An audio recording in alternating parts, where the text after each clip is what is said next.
Hey guys, in this video I want to talk about the best camera settings for street photography. I want to talk about the best camera settings for all kinds of different situations, and then you can use this video as a little guide to help you improve your street photography. If you're new here, my name is Mike and I do a lot of street photography, and the most important thing that every photographer needs to do is hit that like button and subscribe to the YouTube channel, because it just helps my ego, so thanks for that.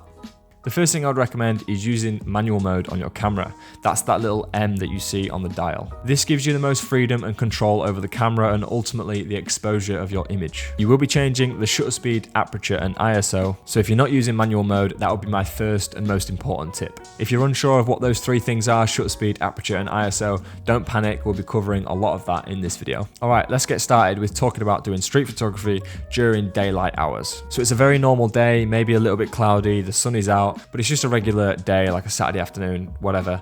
What settings do we want to be using? I would recommend a shutter speed of at least 1/200th. This way we can make sure our image is as tack sharp as possible without any unnecessary motion blur. Feel free to ramp that up though to 1,000th of a second, whatever it needs to be to compensate for how bright or dark that sunlight is. Next, we're going to be choosing our aperture, also known as f-stop. I would range of an aperture of around 8 or even 11, depending on how bright or dark it is, to ensure that we get a solid range of focus. Using an f-stop around those sort of numbers means that most of the frame is in focus, whereas when you use an aperture number of like a 1.8 or a 1.4 with a shallow depth of field, a lot of stuff is going to be out of blurry.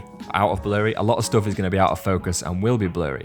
So if you are just, run and gunning, you're out and about doing some street photography, having an aperture or an f-stop number around 8 or 11 or 16 will ensure that most of your frame is in focus. So that's pretty much a go-to. Shooting with a low aperture like 1.8 will give you all that great bokeh and that shallow depth of field, which is great for portraits and also great for very specific types of photos. So like I just said, using a number like 8 or 11 or 16 will ensure most of your frame is in focus and you won't miss many shots. Next, we're going to be looking at changing our ISO number. Now, a general rule is to keep that as low as possible. If you're shooting in daylight, like we said, then a number around 100 or 200 or 300 is probably a good call. The ISO number is the camera digitally changing the exposure. So the higher the ISO number, the more artificial grain and noise you end up getting. Now obviously if your lighting circumstances change and you're maybe down like a darker corridor or alleyway and you want to take some photos, then bump the ISO number to compensate for that. But a general rule is we like to keep our ISO number as low as possible so our image is as clean as possible without any of that noise or grain.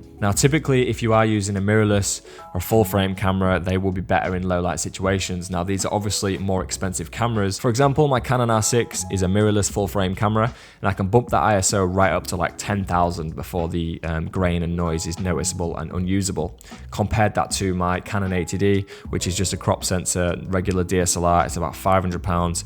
You can only go to about 3200, 6400 with the ISO before it starts getting a little bit dodgy. So this video isn't necessarily about gear, but just be aware that the better camera you have, the more low light capabilities it will have. So just be aware with the ISO number, and as a general rule, like I've said, keep it as low as possible and you should be able to get a good image. Let's recap on our daylight, normal, regular afternoon camera settings. We want a shutter speed of around 1/200th. That way everything's going to be sharp, no unnecessary motion blur. We're going to have an aperture and f-stop of about 8, maybe 11, maybe 16, depending on how bright or dark it is. That way most of our frame is going to be in focus, we won't miss many shots.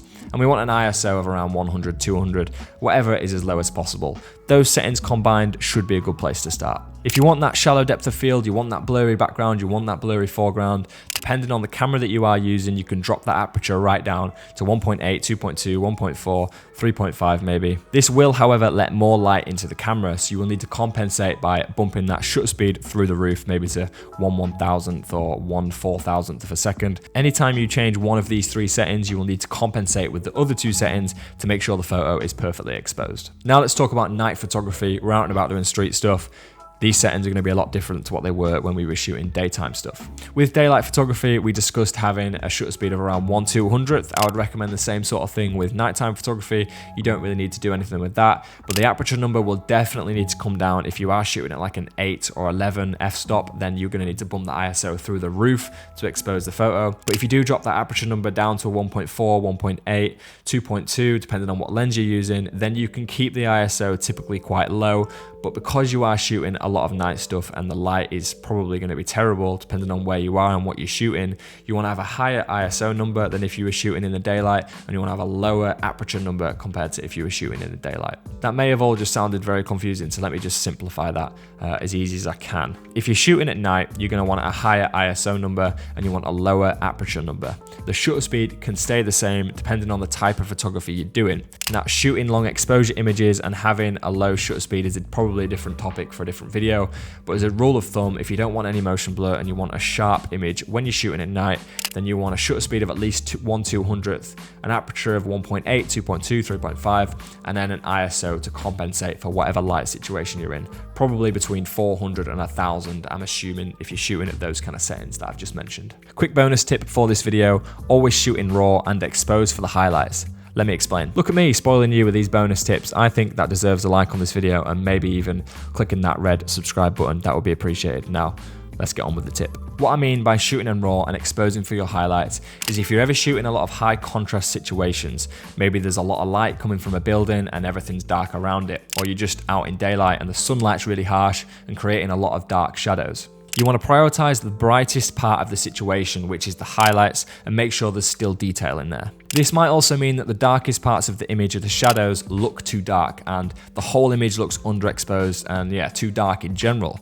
Now, the reason I said to shoot in RAW is because when we edit a RAW image, we can lift the shadows in post and bring back all those details in all of the darkest parts. That's the power of shooting it in RAW. Digital cameras are great nowadays, so you can normally lift the shadows and bring back all the lovely detail, whereas if you overexpose the brightest part and make them too white, you normally lose all the detail and you can't recover that. If you want to support the channel, you can buy my presets at mikechudley.com. There'll be a link in the video description. That would be massively appreciated. If you enjoyed this video, click like, comment down below, share your thoughts, and that's pretty much it for me. I'll see you very soon. Peace out.